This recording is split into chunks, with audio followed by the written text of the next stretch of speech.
Ce matin, c'est dommage, plutôt cet après-midi, c'est dommage que vous avez manqué cette exhortation. Parce que vraiment, on a été vraiment bénis de la part du Seigneur. Mais je bénis Dieu, parce que Dieu vient penser chacun d'entre nous. Dieu est venu encore une fois de plus ce soir et veut nous donner ce morceau de pain que nous avons besoin. Et ce soir, Christ a un mot pour chacune de nos vies. Remettons ceux qui nous croient. Amen. Alléluia. Alors ce soir, on a beaucoup de frères serviteurs au milieu de nous. Je ne peux pas tous les faire passer en même temps. Alors je dis simplement à mes frères serviteurs, on va se lever de notre place et nous allons chanter un cantique ensemble.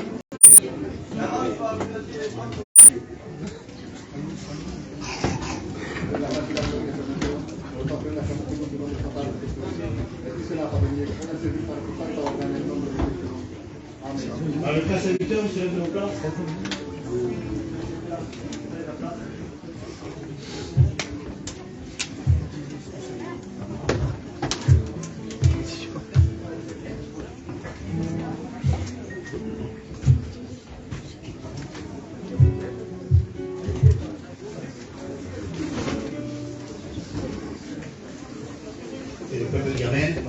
Entendez-vous, je crois que Dieu va nous bénir ce soir à travers son serviteur par la parole de Dieu.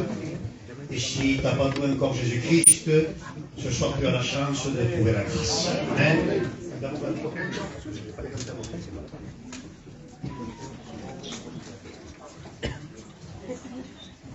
Estamos juntos que no hay nadie como Él. Amen.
de toi.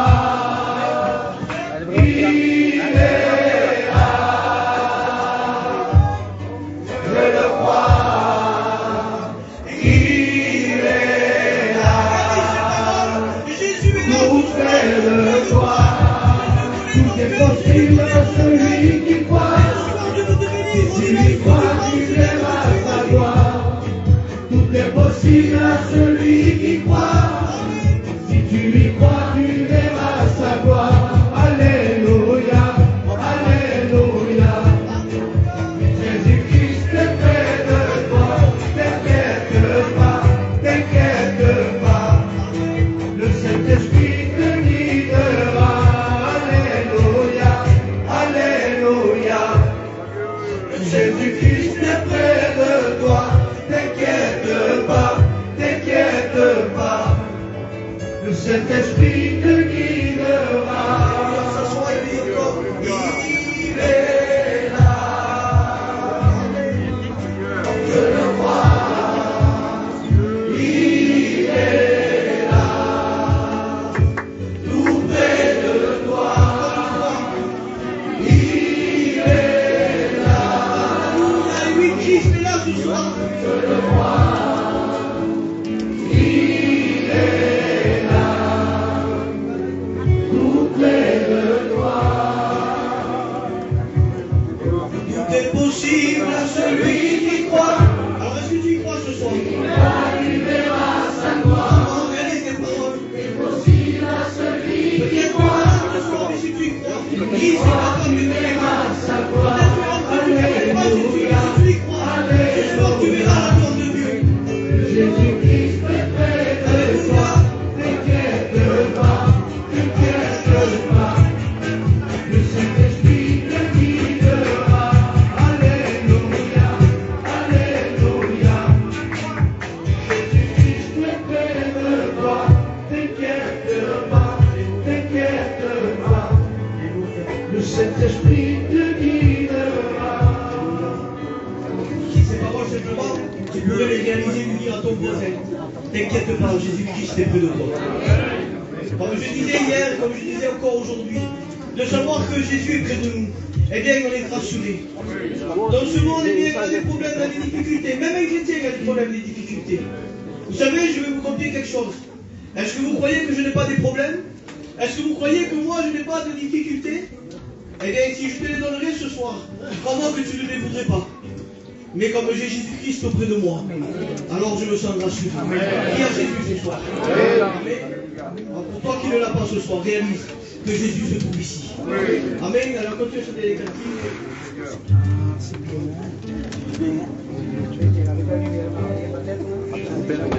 Je n'ai ni or ni argent à te donner,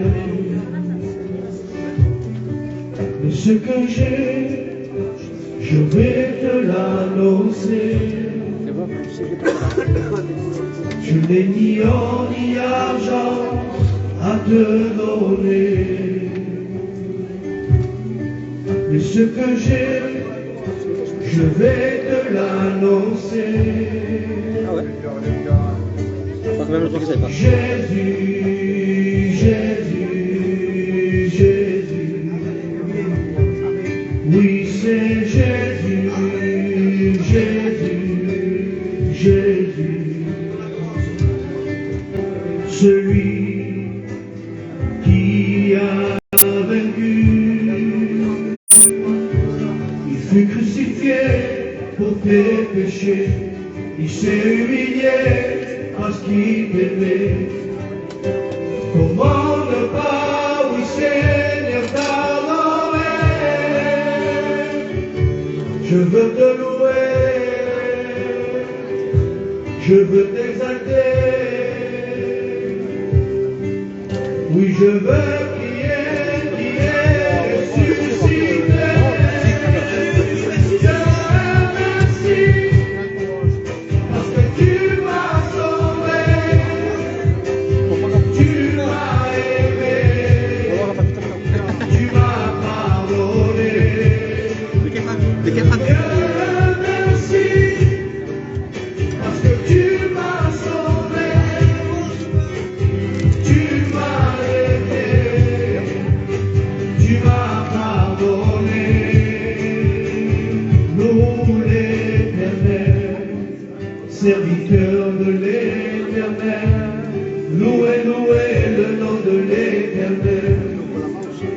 vivras le surnaturel.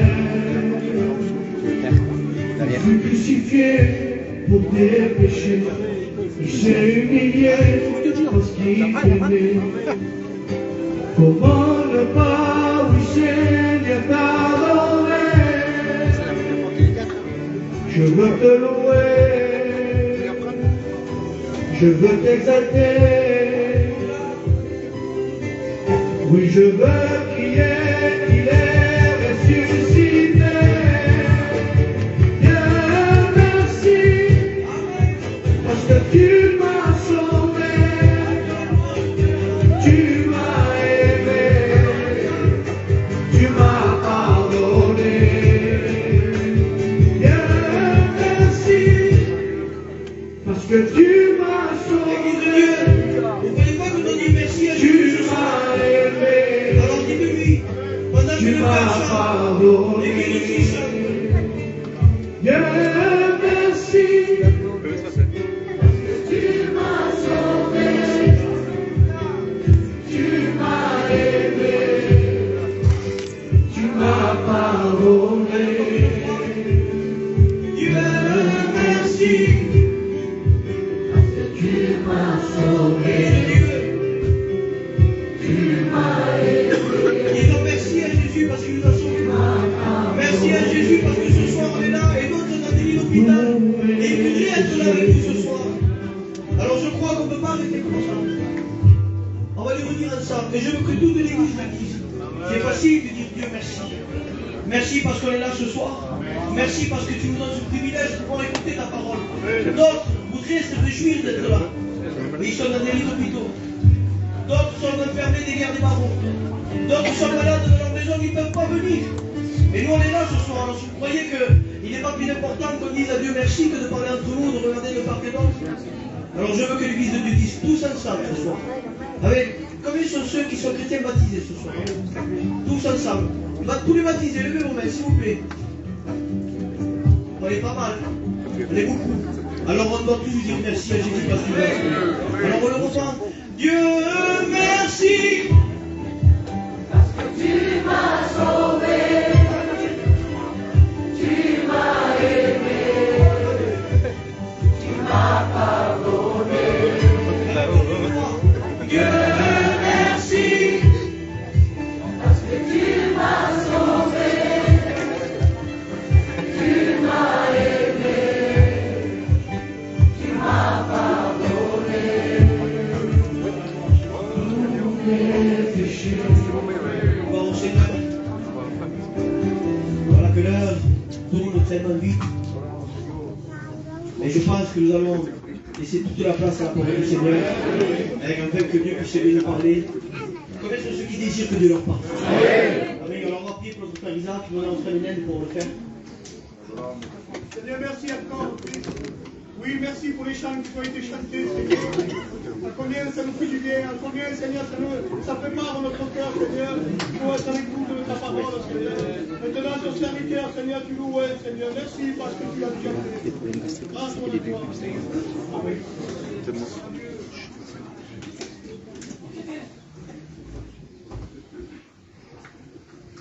Voilà.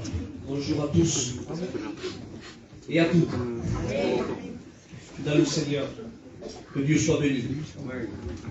Voilà, une fois de plus, on va se réjouir en train d'écouter dans cette bonne parole de Dieu.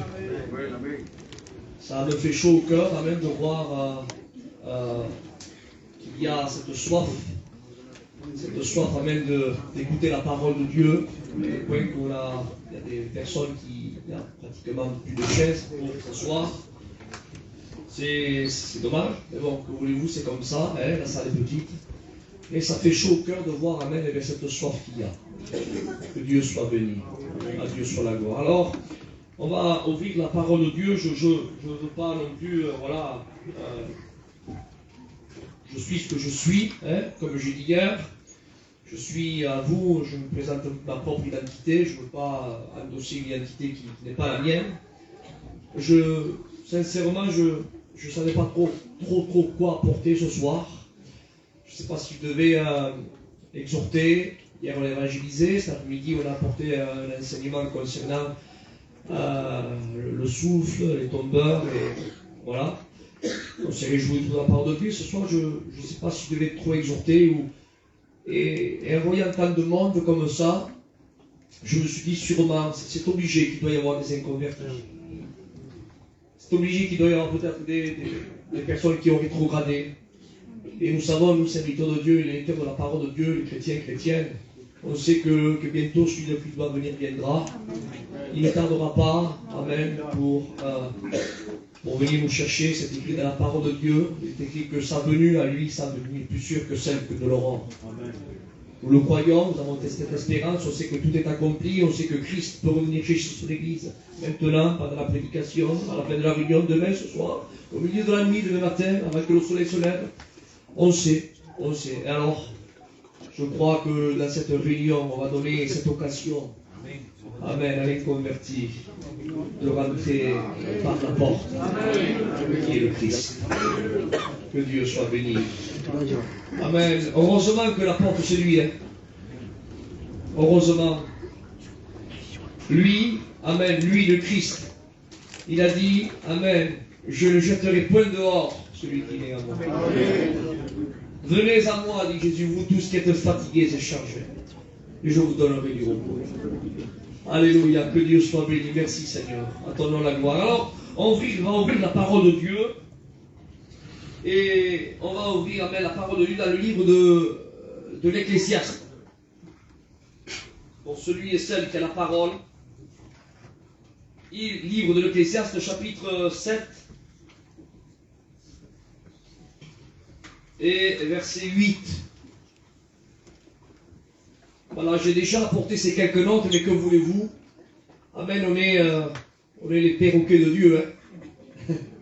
Et on ne se lasse pas de prêcher les mêmes choses. De toute façon, un message, quand on annonce la parole de Dieu, j'avais dit ça récemment, je le dis ce soir. Vous savez, excusez-moi pour ceux qui portent une œil, mais quand on regarde un film, certainement il y a un générique derrière. Parce que c'est la fin du film. Mais quand on annonce, nous, la parole de Dieu, le message, même derrière un message, il n'y a pas de générique. Il n'y a pas de fin. Parce que la parole de Dieu est vivante. Et on peut prêcher 50 000 fois la parole de Dieu. Et tantôt l'Esprit parle d'une façon et tantôt d'une autre. Parce qu'elle est vivante. Et elle est. Alors, on fait cette lecture ensemble. Hein. Écoutez, Ecclésiaste chapitre 7, verset 8. L'homme sage qui a reçu la sagesse, amen, vous savez, si on parle de l'homme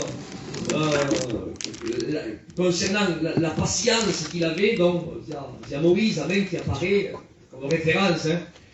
Si on parle de l'homme qui a été vraiment éprouvé, il y a là il y a Job qui sort. D'autres hommes, mais Job, on l'a par référence par rapport à l'homme qui a vraiment été éprouvé. Si on parle d'un homme fort, donc alors il y aura Samson qui apparaîtra. Il y en a eu d'autres, mais c'est des noms à mettre de référence. Et si on parle d'homme sage, alors il est question de Salomon. Et Salomon, il a écrit ce texte-là. Bien sûr, toute écriture, comme le dit l'épître de Timothée, on l'a cité cet après-midi de Timothée 3,16, que toute écriture est inspirée de Dieu. Inspirée de Dieu. Donc, il n'y a pas de souci. Salomon a été inspiré de Dieu. Mais c'est quand même, amen, Salomon qui l'a écrit. Dieu s'est servi de Salomon. Et il a écrit ce passage-là, Ecclésiaste 7,8. Voilà qu'est-ce qu'il est écrit. Mieux vaut la fin d'une chose que son commencement. Mieux vaut la fin d'une chose que son commencement. Voulez-vous qu'on couvre nos foi et qu'on prie le Seigneur? Amen. Tu vas dire au Seigneur cet après-midi, Seigneur, je suis là pour écouter ta parole. Amen. Seigneur, il est vrai, Seigneur, que tu vas utiliser un homme cet après-midi, mais c'est ta parole que je vais écouter. Amen. Seigneur, parle-moi. Il est vrai, Seigneur, que nous sommes nombreux ce soir. Mais Seigneur, je suis content que tu parles à mes frères et mes soeurs. Oui, Seigneur, parle-leur. Et je suis venu ici pour que tu me parles. Amen. Amen. Qui que tu sois, converti, jeune, moins jeune, candidat, diacre, étudiant, serviteur de Dieu ancien, tu peux lui dire au Seigneur, Seigneur, parle-moi ce soir. Je suis ici pour écouter ta parole. Ah, ton nom, la gloire. Je vais demander à un frère qui prie le Seigneur. Hein. Je vais demander à José qui prie le Seigneur. Et on prie avec lui, s'il vous plaît. On prie avec lui. Te quiero dar las gracias, soberano Rey, porque una vez más nos encontramos delante de tu majestad. Cuánto te quiero presentar, Dios mío, tu siervo, tu mensajero. Oh, Dios mío, ruego y pido en esta tarde que lo uses, que lo respaldes, que lo unjas. Por favor, en esta tarde ten bien de bendecir cada alma que nos encontramos aquí. Venga tu palabra a nosotros, impactándonos, Dios eterno. Levanta el que esté afligido, fortalece el que esté debilitado y convierte el que está apartado lejos de ti. En el nombre de Jesús. Amén. Alléluia. Alors si des fois vous avez cette pulsion en vous de dire Amen, ne vous privez pas, hein, c'est pour la gloire de Dieu. Que Dieu soit loué, à Dieu soit la gloire. Oui, l'homme sage a écrit ceci, mieux vaut la fin d'une chose que son commencement. Quelle grande vérité. La parole de Dieu, c'est la vérité. Mais quelle grande vérité, Seigneur. Parce qu'en tout et pour tout, c'est comme ça. Dans le plan spirituel, bien sûr, on va y venir. Mais même dans le plan de la vie de tous les jours, c'est comme ça. Mieux vaut la fin d'une chose que son commencement. Je vous donne quelques exemples vite fait. Le matin, quand on va travailler, c'est bien. Et quand on rentre avec le chèque à la poche, c'est mieux. Quand on rentre à la maison, amen, et qu'on voit la marmite qui bout, le commencement est bien. Mais quand on s'assoit et qu'on mange, c'est mieux. Pour la première fois, on va entendre, amen, ce mot, voilà, tu vas être papa ou maman, le commencement est bien.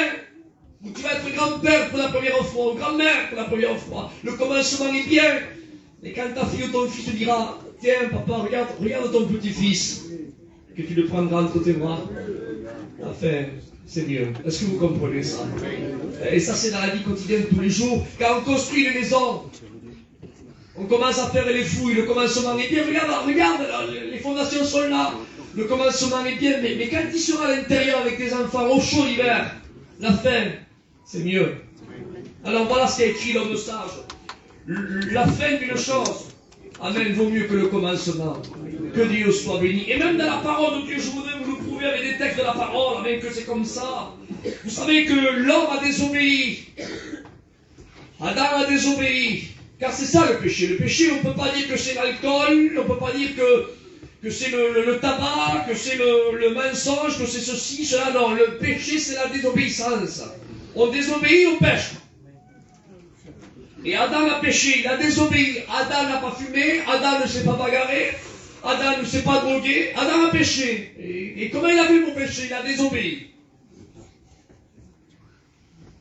Et quand on désobéit, on pêche, même sans fumer, même sans se battre, même sans prendre de l'alcool. Excusez-moi pour les anciens, on désobéit, on pêche. Et Adam, c'est ce qu'il a fait, il a péché, il a écouté la voix de son épouse. Que son épouse a écouté la voix du serpent. Et donc là, il y a une ruine qui est tombée sur ce foyer. Oui, c'est une ruine. Parce que c'était un foyer qui était béni de Dieu. Ils étaient placés dans le délice. Ce que vous direz d'elle, le délice, le paradis. Là où le lion s'amusait avec l'agneau. C'est quelque chose d'exceptionnel. Il n'y avait pas de roses, pas d'épines, pas de chardon. Il n'y avait pas de mauvaises herbes. C'était un foyer qui était dans le délice, avec que Dieu avait préparé pour eux. Ils étaient là dans la réjouissance et Dieu les avait bénis. Et parce qu'ils ont désobéi, alors il y a une conséquence. Ils ont été chassés du jardin. Il y a eu la mort physique, la mort spirituelle. La conséquence a été terrible. Un fils tue son autre fils, un autre fils, et il rend vagabond, destitué de la cellule familière. Regardez là, la conséquence de la désobéissance. Donc c'est quelque chose de terrible parce que il a désobéi à Dieu. Et parce qu'il a désobéi, donc, on va dire que la ruine est venue. Mais je bénis Dieu parce qu'il y a eu un commencement, amen, d'une très bonne nouvelle. Et tu me diras, c'est laquelle, Isaac? C'est celle-ci parce que Dieu ne se croise pas les bras. Amen. Dieu ne jette pas la serviette en disant tout est fini, ça y est, il n'y a plus de solution pour moi. Ça, c'est le vocabulaire humain. Il n'y a plus de porte de secours, plus de deuxième chance. C'est fini, c'est bâclé. Or, Dieu, notre Dieu n'est pas comme ça. Alléluia. Nous avons le Dieu de la deuxième chance. Amen. Ne jette pas la serviette à terre. Alléluia. Dieu est là. Que Dieu soit béni. Amen. Et il y a eu un commencement. Amen. À une très très grande, et je le dis avec mes faibles mots, une très très grande nouvelle. Et c'est laquelle, Isaac? C'est celle-ci. Dieu va parler et il va dire ceci, Genèse 3:15. Il dira, Amen, la postérité de la femme t'écrasera la tête. Amen. Elle t'écrasera la tête. Et Dieu est en train, Amen, de donner, oui, une prophétie. Le premier qui a prophétisé dans toute la Bible, c'est Dieu lui-même. Et il a lancé la première prophétie bibliquement parlant. Il lui a dit, Amen, au serpent, cette postérité, la postérité de la femme, t'écrasera la tête. Toi, tu lui blesseras le talon, mais lui, il t'écrasera la tête. Amen. Et moi, je dis, Amen, que le commencement est bien. Que Dieu soit béni. Le commencement est bien, on peut s'accrocher, Amen, à une espérance. Celui qui ne ment pas et qui ne se repent pas, c'est-à-dire Dieu a dit que dans un temps futur, il y aura une solution, Amen, où le serpent, Amen, sa tête sera écrasée par cette postérité qui va venir. Et moi je dis, Amen, que le commencement est bien. Alléluia. Amen. Genèse 3:15, c'est bien. Non? Mais plus on avance dans la parole de Dieu, plus c'est mieux. Le commencement, Amen, la fin d'une chose vaut mieux que le commencement. Donc le commencement est formidable. Avant que la prophétie soit annoncée, l'homme et la femme ont désobéi. Seigneur, plus de solution, plus rien fini. Mais il y a eu un commencement où Dieu a parlé, où Dieu a donné une solution. Et moi je dis le commencement est bien, mais plus on avance dans la parole de Dieu, et on voit que la fin vaut mieux que le commencement. Cela ne veut pas dire que le commencement est mal, mais plus on avance, plus c'est mieux. Et regardez bibliquement parlant, je rentre tout de suite dans le vif du sujet. Et moi je dis, Genèse 3:15, le commencement, Amen, à l'espérance de la postérité de la femme qui écrasera la tête au serpent. Amen, c'est bien. Mais moi je dis, plus on avance dans la parole de Dieu, et je rentre, Amen, et je lis la Bible, et j'ouvre le Nouveau Testament, et j'ouvre le chapitre 2 de l'évangile de Luc au chapitre 11. Et qu'est-ce qu'il est écrit? Il est écrit ceci, car l'ange a dit, ne craignez point, car je vous annonce une bonne nouvelle, qui sera pour tout le peuple le sujet d'une grande joie, c'est qu'aujourd'hui, dans la ville de David, il vous est né le Christ. Et moi, je dis que c'est mieux. Genèse 3:15, le commencement dit, il viendra. Luc 2:11, il est là. C'est mieux. Que Dieu soit béni. Amen. Et moi je dis même que Genèse 3:15 c'est formidable. Mais Luc 2:11 est mieux. Est-ce que vous comprenez? Cela ne veut pas dire que Genèse 3:15 ne vaut rien. Dites pas ce que j'ai pas dit. C'est bien. Mais plus on avance, c'est mieux. Genèse 3:15 dit, il viendra. Luc 2:11, il est là. C'est mieux, Amen. Et quand on avance dans la parole de Dieu, Amen, on voit que c'est comme ça. Plus on avance, et plus c'est mieux. Et tu me diras, Isaac, il y a mieux que Luc 2:11. Le Christ est là, il est né à Bethléem, il est là. Il y a mieux. Et je vous dis qu'il y a mieux. Il y a mieux, il est là. Il ne doit pas venir, il est là. Il y a mieux. Que Dieu soit béni. Qu'est-ce qu'il y a? Dis-moi-le, Isaac. Luc 2:11, il est là, le Christ est né. Eh bien, c'est formidable. Mais quand on tourne, Amen, quand on tourne la page et qu'on tombe au chapitre 3 de l'évangile de Luc, verset 21, Amen, Christ commence son ministère. Et moi, je dis que c'est mieux. Pourquoi tu dis que c'est mieux? Parce que Christ à Bethléem, Amen, il était inactif.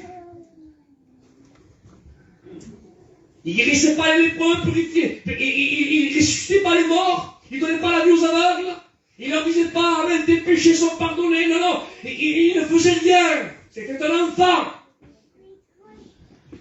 Alors, Luc 2:11, merveilleux, il est là, mais que Dieu soit béni. Luc, Amen, 3:21, Christ, Amen, commence son ministère, parcourir les villes et les villages, ressuscita les morts.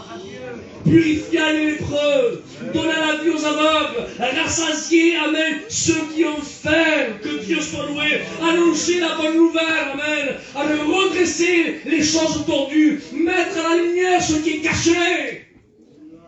Et moi je dis que c'est mieux. Certains me diront, mais Isaac, il y a mieux qu'un Christ, amen, qui exerce son ministère. Il y a mieux, amen, que Luc 3,21. Tu me dis que Genèse 3,15 est bien. On l'a compris. Tu me dis, amen, que Luc 2,11, quand Christ est né, c'était mieux. On le comprend aussi. Mais là, tu me dis, amen, que Luc 3,21, quand Christ exerce son ministère, c'est mieux que quand il était enfant. On le comprend aussi. Mais certains diront, mais il y a mieux que Luc, amen, 3,21, quand il exerce son ministère, Christ, est-ce qu'il y a mieux? Et bibliquement parlant, amen, il y a mieux. Que Dieu soit béni. Tu me diras, qu'est-ce qu'il y a? Comment mieux? Oui, il y a mieux. Comment il y a mieux? Oui, eh bien il y a mieux. Lisons la parole de Dieu, avançons. Et on tombe, amen, toujours pareil, dans l'évangile de Luc, au chapitre 22, verset 39. Et qu'est-ce qu'on lit dans ce chapitre et ce verset? Amen, c'est là où quand Christ, il est au jardin de Gethsemane, alléluia, et que l'antidote, son sang, est extrait du récipient, si je prends ces mots, mes mots humains, le récipient qui était son corps. Parce qu'on n'est pas sauvé par les miracles de Jésus. Jésus purifiait les lépreux, mais ça ne me sauve pas, moi. Jésus ressuscitait les morts, mais ça ne me sauve pas, moi. Jésus marchait sur les eaux, mais ça ne me sauve pas, moi.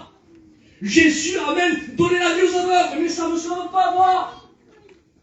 Je suis heureux parce qu'au jardin de Gethsemane, alléluia, l'antidote, amen, qui devait nous purifier de tout péché, amen, a commencé à être extrait de son corps. Et quand il a été au jardin de Gethsemane, là, il ne purifiait pas les lépreux, non, là, il ne donnait pas la vie aux aveugles, non, là, il était là, il rentrait en agonie. Et pourquoi faire? Il rentrait en agonie, pourquoi faire? Amen, il rentrait dans l'agonie, amen, pour toi. Le poids de l'humanité du péché était en train de tomber sur lui. Ton péché. Mon péché. Le péché le plus terrible. Essayez de visualiser dans votre esprit le péché le plus terrible. Même si je vous dis de le visualiser dans votre esprit, certains diront, non, Isaac, je ne veux même pas y penser. Mais celui-là, il a pris au jardin de Gethsemane. Je me dis, celui-là, Isaac, c'est pas possible. C'est impossible, oui. Le péché le plus terrible. Christ est en train de les porter là, au jardin de Gethsemane. Et le corps humain ne supportait pas la pression. Vous savez que tout le monde ne peut pas aller à l'espace? Parce qu'il y a des puissances de G, on appelle ça, où il faut un très très grand entraînement, parce que sinon le cœur exploserait. Vous savez que pour aller là explorer les océans, même que nous, on voudrait y aller, mais il faut un très très grand entraînement, parce que la pression artérielle, le corps ne supporterait pas la pression de l'eau. C'est pas qu'on ne veut pas, c'est que le corps ne supporte pas la pression. Eh bien, le corps du Christ, qui est appelé dans Isaïe 53, une faible plante. Oui, le corps du Christ était une faible plante. Ça représente son humanité. Rappelez-vous ce que dit notre Dieu. Il dit que l'homme est semblable à une fleur. La fleur, c'est l'image, amen, de la faiblesse du corps humain. Et Christ, amen, a écrit dans Isaïe 53, qui a reconnu le bras de l'Éternel, il s'est élevé comme une faible plante. Et ça représente, amen, la faiblesse de l'homme, et cette faible plante, que Christ était 100% homme. Mais les Colossiens dira, en lui habitait toute plénitude de Dieu. Il était 100% Dieu. Ne soyez pas de percer le mystère, ça vous dépasse, ça me dépasse. Écoutez, ça dépassait Paul. Paul qui résoudait tous les énigmes, il disait grand est le mystère de la piété, grand. Le mystère. Mais quoi mystère, Paul? C'est quoi le mystère? Il dit Jésus-Christ, homme. Mais n'est-ce pas? j'ai les plans du monde.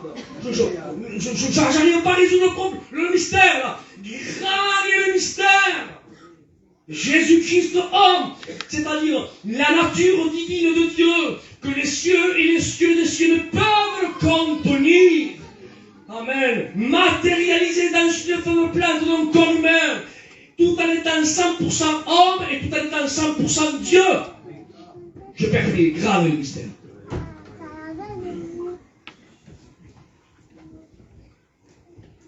Mais cette faible plante, non pas à l'intérieur parce qu'il était omnipotent, il était Dieu. Mais cette faible plante, elle ne supportait pas la pression du péché qui tombait sur lui. Et il y avait comme des vaisseaux qui éclataient, soi-disant, selon des études. Soi-disant, on dit qu'il y a comme une certaine veine du cœur. Alors, je ne voudrais pas vous donner des noms scientifiques, mais j'ai appris ça comme ça vaut ce que ça vaut. Qu'elle s'était fêlée tellement que la pression était là. Et le sang a commencé à se mélanger avec l'eau du corps et il s'est sorti par ses pores. Tellement que la pression était là. Et il y avait un choix à faire là. Et il a commencé à prier. La Bible révèle la prière secrète du jardin. Personne n'a entendu. Ni Jean, ni Jacques, ni Pierre, aucun, parce que tous dormaient. Ils n'ont pas pu veiller 1 heure avec lui.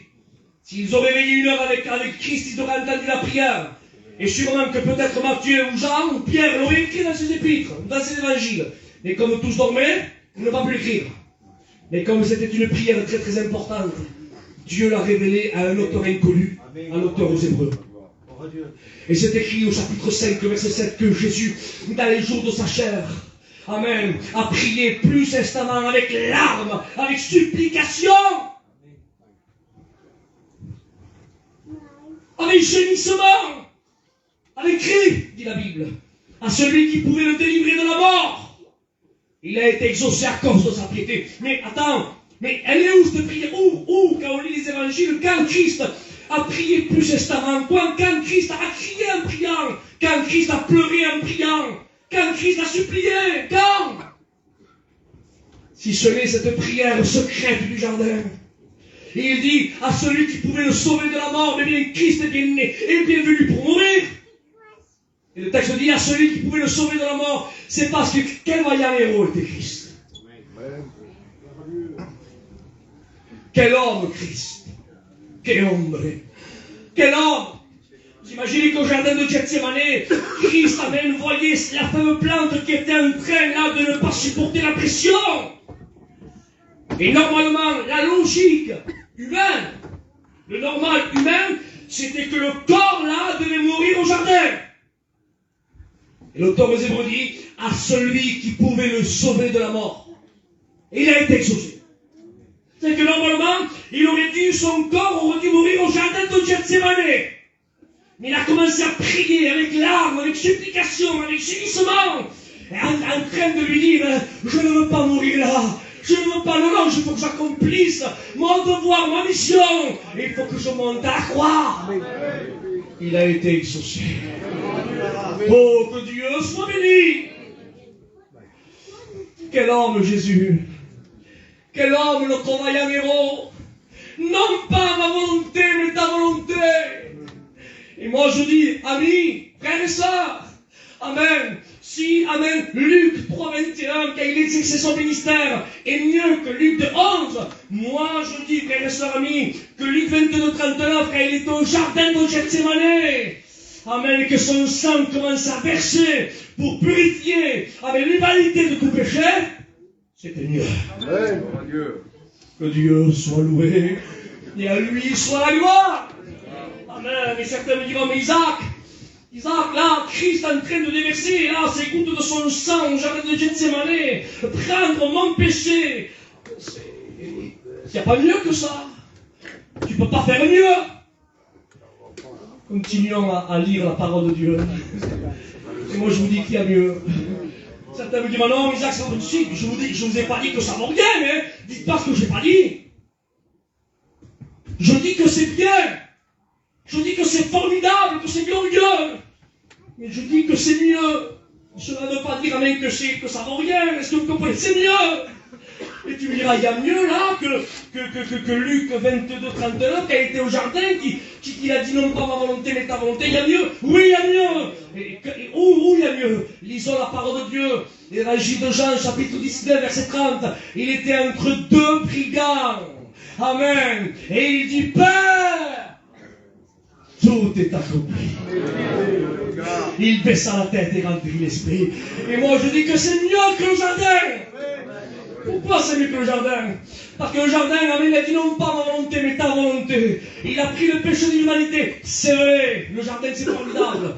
Amen, le jardin, son sang commençait à sortir de son corps. L'antidote pour le purifier de tout péché est en train de sortir. Amen. Mais il n'était pas maudit encore. Et il fallait qu'il prenne notre malédiction. Et le seul motif pour prendre notre malédiction, comme dit la parole de Dieu, amen, quiconque est pendu sur le bois est maudit. Et il fallait qu'il soit pendu sur le bois, il fallait qu'il prenne ta malédiction, ma malédiction. Et il fallait qu'il soit pendu, élevé entre ciel et terre. Il fallait qu'il soit cloué, la pendu sur le bois, pour prendre ta malédiction. Amen. Et quand il a pris ta malédiction, car il a été notre substitut. Un mot français, hein, si vous ne comprenez pas. Notre substitut, ça dit qu'il a pris notre place. Il a été notre substitut. Je voulais vous raconter un témoignage qui est arrivé, un témoignage réel à un oncle à moi, qui a été déporté en Allemagne pendant la période de la Seconde Guerre mondiale. Il s'appelait Justin Castro. Et à un certain moment, bien sûr, il y avait des mitrailleurs qui étaient là. Il fallait bien sûr fusiller une certaine catégorie de personnes, un certain nombre.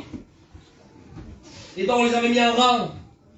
Et quand leur nom était cité, il fallait qu'ils mettent un pied devant l'autre pour se mettre là-bas en face sur le mur et qu'ils soient bien sûr qu'ils soient tués par coup de fusil.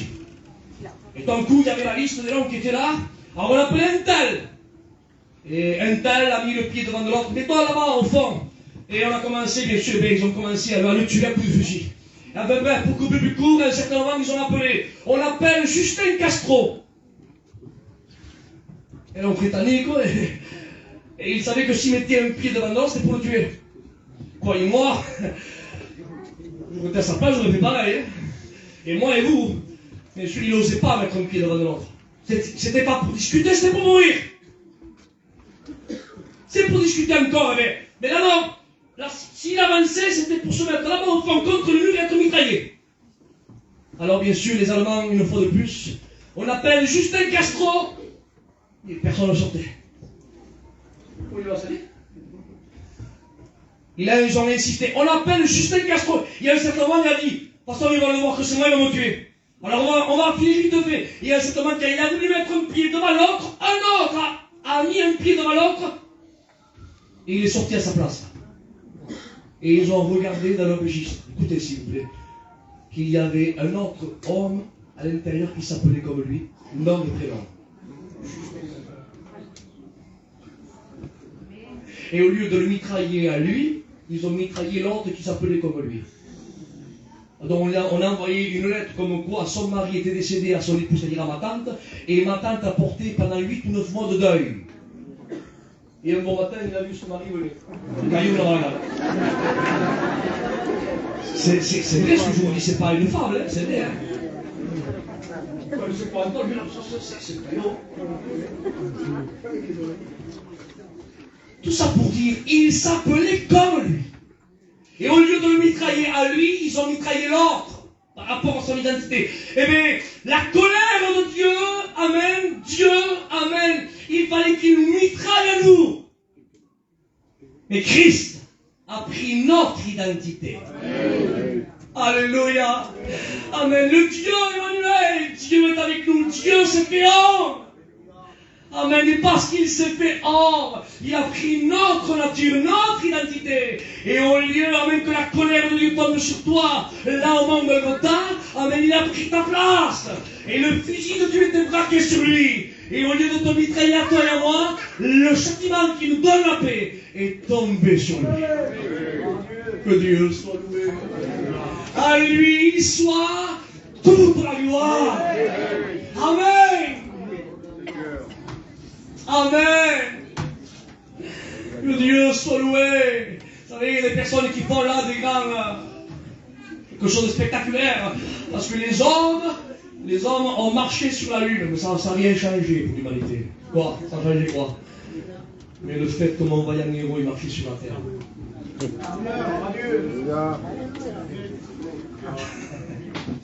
C'est pas parfait. Que Dieu soit loué. Et à lui soit la gloire. Amen. Merci, vaillant héros. Merci, Seigneur. Merci, Christ. Merci, mon Jésus. À toi la gloire. Nous l'aimons. Vous l'aimez. Alors prouvez-le.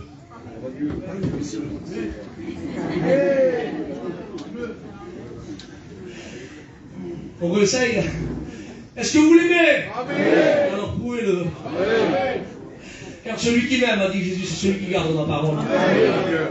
Alléluia. Mettons la parole de Dieu en pratique et que Dieu soit béni à lui sur la gloire. Alors certains me diront, Isaac, là il n'y a pas mieux, hein? Le prochain. Sur la croix, il a pris notre malédiction, pendu l'antre de brigand, Père, tout accompli. Il a pris le châtiment qui devait tomber sur lui, tomber sur lui. Tu ne peux pas faire mieux. Il y a mieux. Comprenez le fil du message, ne faites pas passer ce conseil. Cela ne veut pas dire que ça, cela ne veut pas dire que comprenez mon Jésus, c'est formidable la croix. Et non seulement la croix, Bethléem, c'est formidable. C'est autant formidable Bethléem que la croix. Pourquoi tu dis ça, Isaac? Parce que s'il n'y a pas de Bethléem, il n'y a pas de croix. Si vous comprenez ça, Bethléem, la croix merveilleuse, mais s'il n'y a pas Bethléem, si l'enfant ne l'est pas, il n'y a pas de croix. Donc c'est aussi important, donc on ne peut pas dire que ça vaut rien. Comprenez mon langage, c'est formidable, formidable. Mais l'homme sage a dit, la fin d'une chose. Plus de l'avance, plus c'est mieux. Que Dieu soit loué. Amen. Alors Christ entre deux brigands, il accomplit tout. Il y a mieux que ça. Il y a mieux, amen, que Jean 19:30. Il y a mieux. Amen. Et qu'est-ce qu'il y a mieux, amen? Alors on lit dans Marc chapitre 16, verset 19. Qu'est-ce qui est écrit? Christ, amen. Je veux l'amène après ça. Est ressuscité. Alléluia. Amen. Je crois qu'il y a 86 doctrines dans la Bible. Et soulignez-le, c'est la plus grande doctrine de la Bible, c'est la résurrection. Parce que sans résurrection, notre foi est vaine. Est-ce que vous comprenez ça? Si Christ serait mort, il n'aurait pas ressuscité. On aurait pu, notre espérance serait vaine, dit l'homme de Dieu. Mais je bénis Dieu, parce qu'un jour, 2 jours, 3 jours, c'est passé, c'est écoulé. Amen. Et le 3e jour, il n'est point ici. Qui cherchez-vous parmi les morts? Celui qui est vivant. Le tombeau n'a pas pu le retenir. La mort n'a pas pu le retenir. Amen. Parce que Christ a tout accompli à la lettre. Et je bénis Dieu et moi je dis amen, oui. Je dis que la résurrection, amen, est mieux que la mort. Que la mort est bien. Le sang est merveilleux, plus on avance, plus c'est mieux. Et tu me diras, Isaac, il n'y a pas mieux maintenant, hein, il n'y a pas mieux. Il y a mieux. Ils ont la parole de Dieu. Alléluia. Et tu me diras, Isaac, qu'est-ce qu'il y a encore? Eh bien, on trouve, alléluia, ce passage, amen, où 50 jours après, Christ, amen, est monté au ciel. Parce qu'il est monté au ciel. La Bible ne dit pas qu'il est monté au paradis, il est monté au ciel du monde des Oliviers.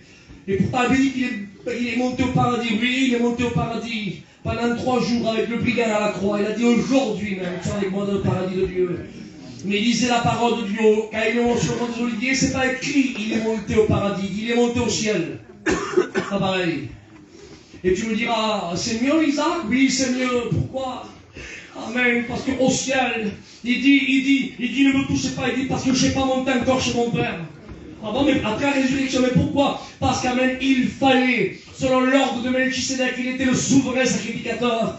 Amen. Et s'il a été l'agneau expiatoire, l'agneau de Dieu qui ôte le péché, si à la croix il était l'agneau de Dieu, il a payé la dette, amen. Amen, quand il est monté au ciel, amen, du monde des Oliviers, il a endossé, oui, amen, le souverain sacrificateur, il est rentré dans le sein des saints du ciel, avec son propre sang, pour obtenir le pardon. Il est rentré dans le sein des saints. Pour obtenir le pardon, son propre sang. Que Dieu soit loué. Et il a été exaucé, frères et sœurs. C'est pour cela que mis à terre, c'est pour cela que nous sommes ici. Que personne ne parle pour la poitrine en disant ah, je suis sauvé parce que moi je suis un tel. C'est faux. Tu es là, amen, parce que l'agneau de Dieu a pris ta place. Alléluia.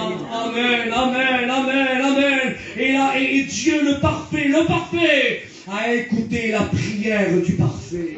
Et le sang parfait. Et le souverain sacrificateur parfait. Parce que soulignez-le, ça comme je le disais hier soir, seul le parfait a pu satisfaire le parfait. Alléluia. Et si nous sommes ici ce soir, amen, c'est pas par rapport à nous, nous sommes imparfaits. Nous sommes devenus parfaits par la grâce de Dieu. Mais Dieu lève la grâce de nous, nous sommes imparfaits. Le seul qui est parfait, alléluia, c'est le Christ, Jésus de Nazareth. Alléluia, à Dieu soit la gloire. Tu me diras, Isaac, ça va mieux là, non? Ça va mieux?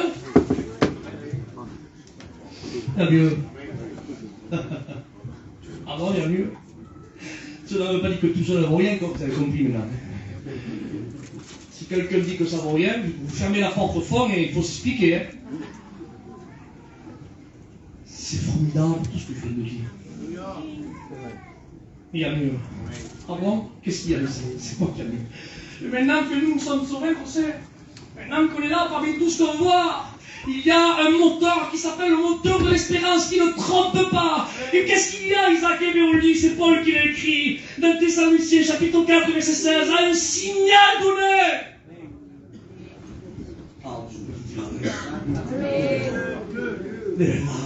À un signal donné. Ah ben, la voix de l'archange, le son de la trompette de Dieu. Les morts en Christ ressusciteront premièrement.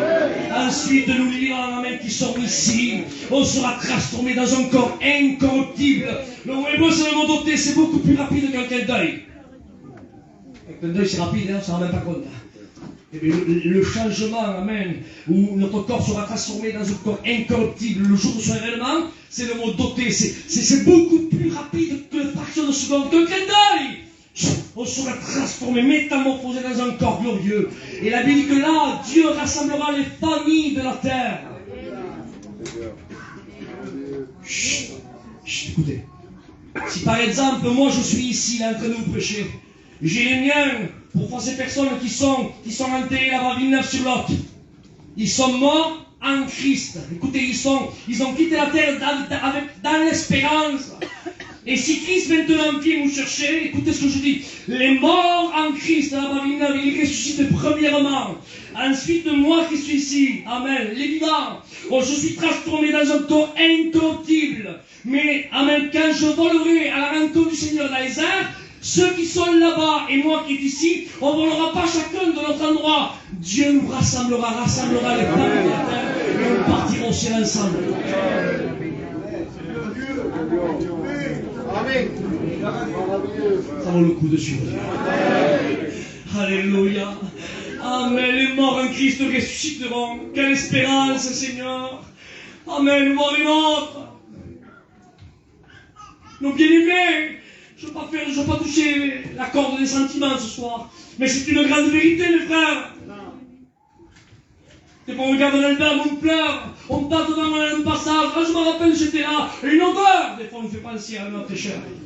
Un manger, je me rappelle, je mangeais, il aimait ça. Et là, on rentre, là, on est nostalgique et on rentre, on dit Seigneur, mes frères, il me manque, je voudrais le prendre en train de savoir. Eh bien, mais ça vaut le coup de suivre Dieu, parce que les morts en Christ ressusciteront. Ressusciteront, amen. Et on sera avec eux, et lui, notre va les héros. Pour l'éternité, l'éternité, l'éternité, l'éternité. La fin vaut mieux que le commencement. Amen, là j'exhorte l'Église. Amen, j'exhorte, amen, en faisant du bien avec les textes de la parole de Dieu concernant l'Église, que Dieu soit loué, et lui soit la gloire. Et maintenant, je voudrais m'adresser à toi, qui est un converti, qui est ici. La fin vaut mieux que le commencement. Tu as mal commencé. dans le péché, dans le bourbier du péché. Peut-être, tant pis, je vous dis, dans la drogue, l'alcool. Si tu es dans le bourbier du péché, tu as mal, très mal commencé. Je connaissais un homme bibliquement parlant que lui aussi il avait mal commencé, à un tel point qu'on l'a crucifié. Il n'avait même pas de nom, on l'appelle le brigand. Mal commencé. Mais quelle chance il a eu d'avoir amené la grâce à côté de lui. Que grâce. La grâce est à côté de lui. Et quand il s'est tourné vers la grâce, il a dit, amen, ce que nous périssons, ce qu'on subit, cela est juste. Ça, amen, c'est un langage de repentance. Sauve-toi, sauve-nous. Non, ça ne marche pas comme ça. Je lave ma main, je lave mon pied, je monte une estrade, je donne une main, un cantique. Non, ça ne marche pas comme ça. Il faut se repentir.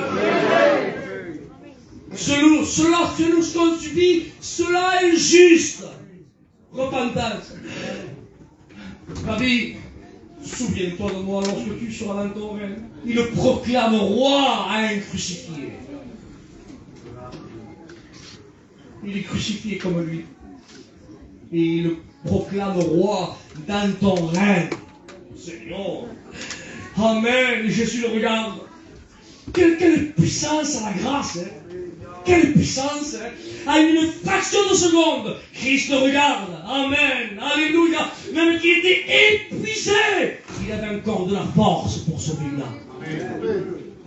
Il a dit, je te le dis en vérité. En vérité, tu seras aujourd'hui avec moi dans le paradis. Laisse-moi te dire, mais que s'il a fallu des années au diable de détruire cet homme-là, le brigand peut-être qu'il a détruit sa famille, ses enfants, tous les siens, lui-même. Il a fallu une seconde à Jésus de sauver. C'est ce que Jésus est en train de dire. Peut-être qu'il y a des personnes qui sont ici, et pendant des années, ils sont comme ce brigand, à un tel point qu'on les appelle même plus par leur prénom. On les appelle le chicaneur, le fanfaron, tu sais, celui-là, là, un tel, excusez-moi de dire des mots comme ça, mais le péché les a désidentifiés. On les appelle plus par le prénom, un prénom, non, on l'appelle le meurtrier, on l'appelle le vantard, on l'appelle l'orgueilleux, parce que le péché règne en maître en eux, et le péché, amen, les a désidentifiés. Et on ne voit plus leur identité apparaître, non, on voit l'identité du péché apparaître. Et on les appelle par leur identité du péché qui apparaît. Eh bien, peut-être que le diable a mis des années, il se frottait les mains, et Jésus est en train de dire, s'il se tourne vers moi, ne serait-ce qu'une seconde, une seconde. Je le prends de tes mains, je le lave par mon sang précieux, je brise ses chaînes, je brise ses liens, je crie son nom dans la ligne de vie, et si je viens une minute après, je l'embarque avec moi. Qu'est-ce que c'est là? Qu'est-ce que c'est là? C'est la grâce. C'est une source de salut pour tous les hommes. Les ruisseaux de Dieu, dit le prophète, ils sont pleins d'eau. Amen, amen. Et là où le péché abonde, la grâce surabonde. Elle surabonde. Alléluia. Va, Jésus a dit, amen, tes péchés sont pardonnés. Amen, où sont ceux qui t'accusent? Amen, oui, la grâce n'est pas là pour t'accuser. La grâce est là pour te sauver. Car le Fils, amen, de Dieu, amen, car Dieu n'a pas envoyé son Fils dans le monde pour juger le monde, mais pour que le monde, toute ethnie confondue, grand, petit, tous, riches, pauvres, tous, mais pour que le monde soit sauvé. Par qui? Par qui?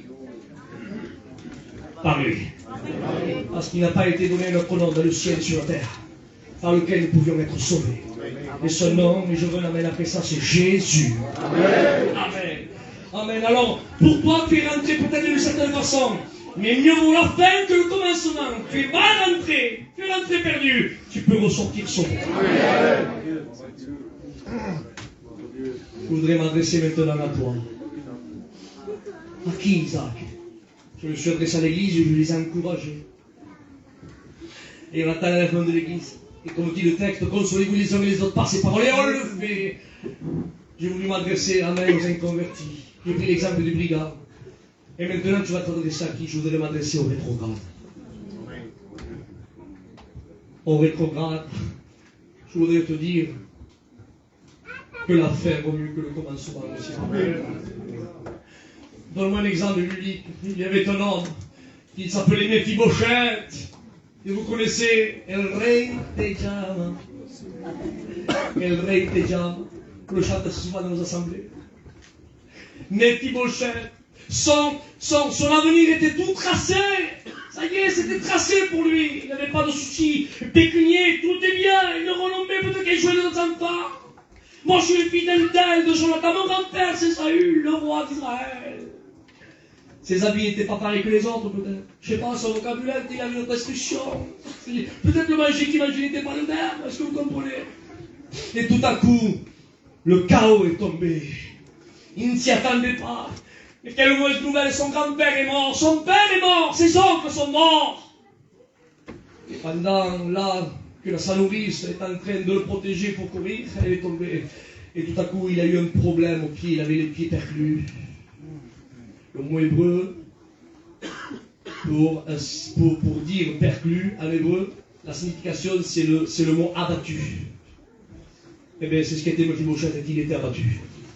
Parce que quand on n'a pas la mort du grand-père, du père, des oncles, qui n'a plus rien pour nous, et qu'on est obligé de fuir loin de nous cacher, mais on a abattu. C'est ce qui était, et Mephibosheth, il était abattu. À un certain moment, une bonne nouvelle est venue frapper à sa porte. Comme toi, ce soir, il y a la bonne nouvelle qui est en train de frapper à ta porte. Siba, messager de David, est allé, et David lui a dit, reste-t-il quelqu'un dans la maison de Saül?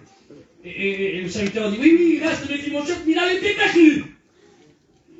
Mais, pardonnez-moi que je fasse parler David.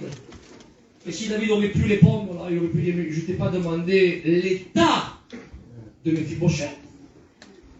Je t'ai dit, s'il reste quelqu'un, pourquoi tu es en train de me dire l'état dans lequel il se trouve?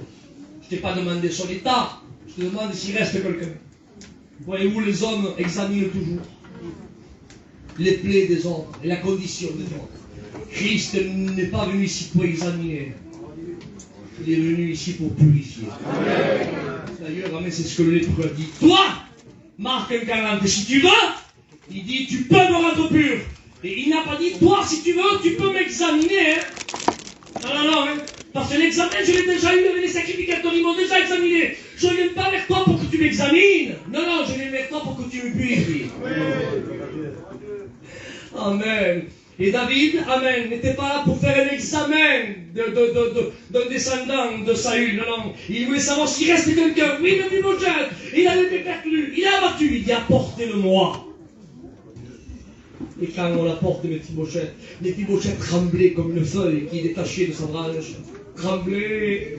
Il avait peur parce que son grand-père, pendant des années, a essayé de le tuer.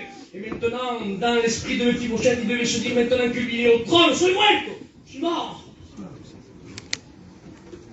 Et David lui a dit Mephibosheth, quel est le choc pour lui? Il dit les terres de ton grand-père, il dit je te les redonne. Il dit les servantes et les serviteurs qui servaient ton grand-père, il dit te serviront. Il dit Mephibosheth, tu mangeras à ma table tous les jours. Imaginez l'électrochoc. Lui il croyait que bon, s'il pouvait ne pas me tuer, s'il pouvait voir me laisser tranquille. Mais non seulement il ne l'a pas tué, mais il lui a rendu ses terres, ses servantes, ses serviteurs. Et amen, ton repas, amen, ne changera pas. Tu mangeais la table du roi de ton grand-père, amen, t'es habitué à manger la table du roi. Et bien tu vas continuer à manger la table du roi avec moi tous les jours. Amen, c'est ce que Jésus veut faire avec toi. Amen. Tu as perdu peut-être, ou tu as délaissé le don que Dieu t'avait donné, ou l'appel que Dieu t'avait donné, tu as laissé de côté. Pour une chose, pour une autre, et peut-être que tu as les pieds perclus, tu n'arrives plus à avancer. Et les gens sont en train de t'examiner, ils regardent, ils font constat de toi, parce que tu es entouré de sacrificateurs. Mais laisse-moi te dire, amen, ça c'est une bonne nouvelle. Amen, il y a David qui est là. Le mot David veut dire bien-aimé. Or Dieu a dit, voici mon fils bien-aimé. Le bien-aimé est ici, c'est Jésus. Amen. Il n'est pas ici pour t'examiner, il est ici pour te purifier de tout péché. Il veut te redonner, amen, ce que tu as délaissé. Un vêtement blanc, des sandales à tes pieds, une anneau à main pour tes doigts. Et il a encore un héritage dans le ciel pour toi. Réjouis-toi. Et tu mangeras à sa table, hein. Comme Mephibosheth a mangé la table du roi, tu mangeras à sa table toi aussi au nom de l'agneau. Que Dieu soit béni. À lui soit la gloire. Amen. Alors j'ai voulu, amen, faire du bien à l'église qui est là. les encourager à tenir ferme, parce que bientôt celui qui doit venir viendra. Et nos bien-aimés ressusciteront et on partira ensemble avec notre Dieu. Je me suis dirigé vers les inconvertis, j'ai pris l'exemple du brillant à la croix. Je me suis adressé à toi aussi qui est rétrogradé. J'ai pris l'exemple de Mephibosheth. Je voudrais maintenant énumérer un quatrième groupe, si vous le permettez. Je voudrais encourager mes collègues et serviteurs de Dieu. Non, Isaac, il n'a pas besoin de 6 mois, moi j'en ai besoin. Ah bon? Oui. Moi j'aimerais vous dire, à tous mes collègues et serviteurs de Dieu, on a passé des moments difficiles, des moments de larmes, des moments de tristesse, des moments où peut-être on disait mais qu'est-ce qui se passe dans le monde? C'est fini, ça sera plus comme avant, comment on fait? Ou alors certains diront maintenant je suis vieux, il n'y a plus de travail pour moi, Dieu ne veut plus l'utiliser. Ou peut-être qu'ils disent oh mais ils regardent l'armoire du passé, ah telle année j'ai fait ceci, telle année j'ai fait ça, et ils disent pour moi je vais laisser la place aux jeunes maintenant.